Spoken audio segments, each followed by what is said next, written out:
You need a body shop? You need engine repair?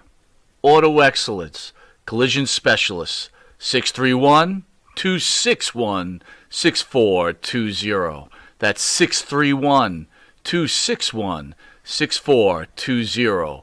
Auto Excellence.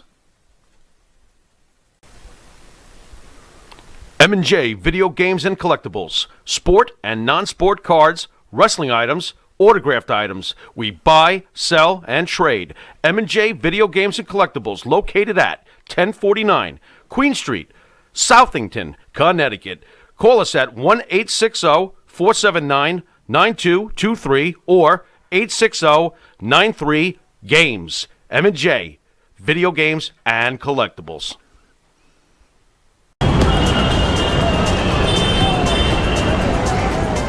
Dino Luzzi Energy Drink. Yeah, it's that good.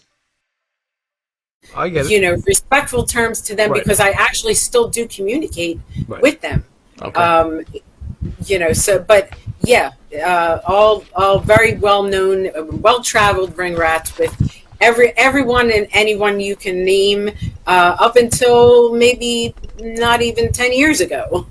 They were still circling around, some of them. So Now, do you turn to your sister at 12 years old or 13 years old, who's the 19-year-old that's watching over you, and Dominic DeNucci did this, and do you say anything to her, like, how do you let this happen? Or she was always very bitter towards me, and very jealous. And it had a jealous streak, and would, if people were giving me that negative attention, that would then lead to something that was inappropriate, she would get mad at me and take their side and try to flip it around like I was doing something wrong to antagonize. Because I was a kid, I was being fed drugs and alcohol, and I was drunk, and I was being brought across state lines, many state lines, during all days of the week and all hours of the night. I was up with these people in and out of their rooms, and they were in and out of my room because I shared a room with these groupies. And there was no solid supervision, and really nothing but encouragement from the rest of the group that I hung around to behave the way I was. So I really didn't personally, when the things happened to me with people, I felt like it was wrong. But then when I would go to them and tell them, so-and-so just, I was laying there passed out. I couldn't move, and he, jerked off on my face and left the room. Who's this? I seen it. Who's So this? Bobby Fulton did this. Bobby Fulton. Fulton did this to me in Crystal City, Marriott. I had watched Ric Flair dance on top of a table after the bar closed, and I was totally smashed.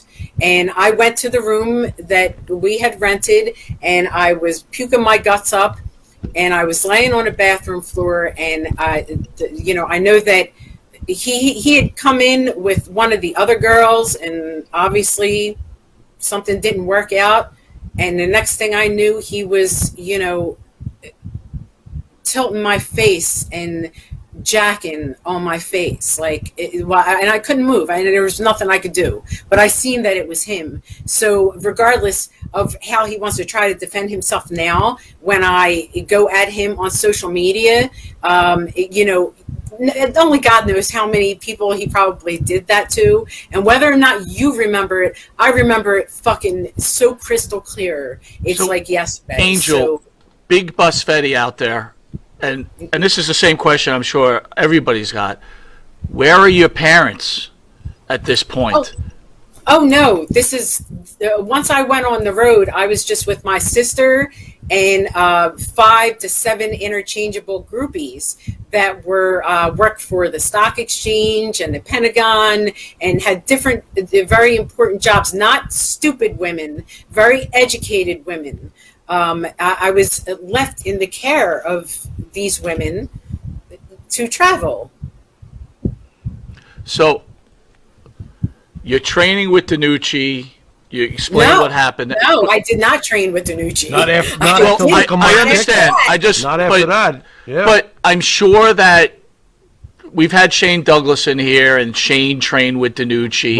Right. Mm-hmm. This was when you start to meet these older wrestlers, right? You're 12, you're 13. Everybody's older than you.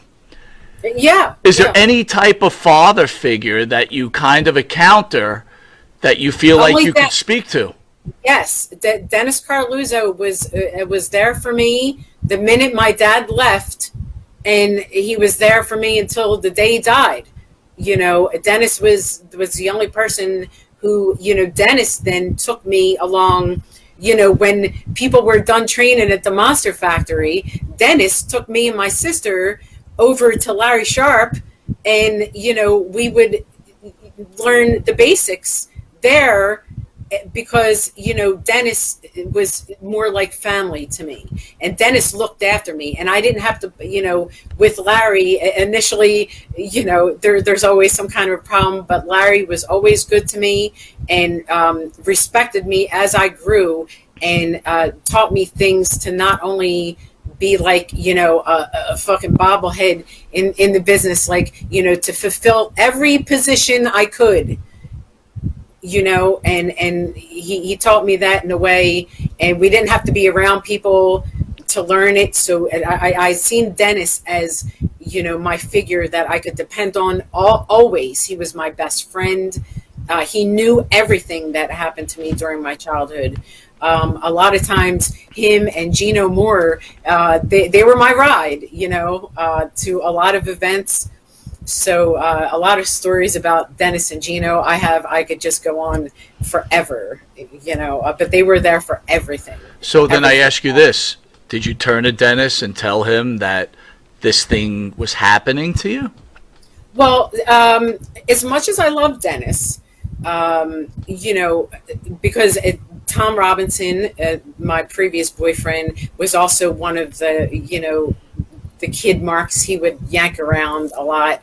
So Dennis, actually, knowing what I had previously been through, like I start going to hotels really early, and at the bars afterwards with the wrestlers and everything, and getting grabbed by people like Tully Blanchard, and making out, and jerking off all over me.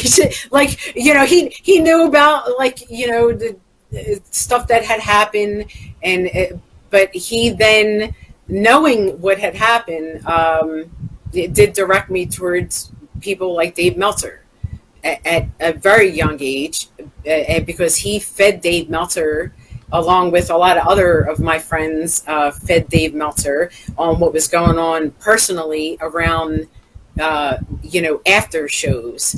And Dave Meltzer was really just, letting loose in his newsletter back then, telling people lots of stuff that was not wrestling stuff. It was like personal and backstage stuff. And it was usually like me or my friend Jack Andrews or Dennis Carluzzo feeding Dave Meltzer.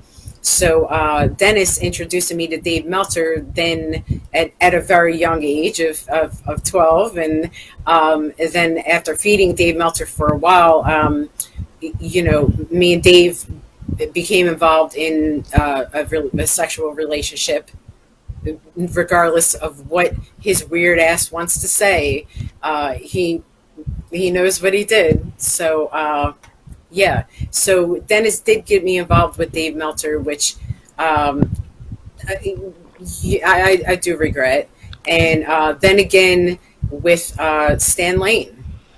He had brought me backstage when my father had the episode, and sat me down in the locker room, and him and Cornette were consoling me. And then that same night when I went, Stan Lane was like, oh, let's go get something to eat, and we'll take your mind off things, and blah blah blah. And that same night we did not go get anything to eat. We went to a Red Roof Inn and had sex.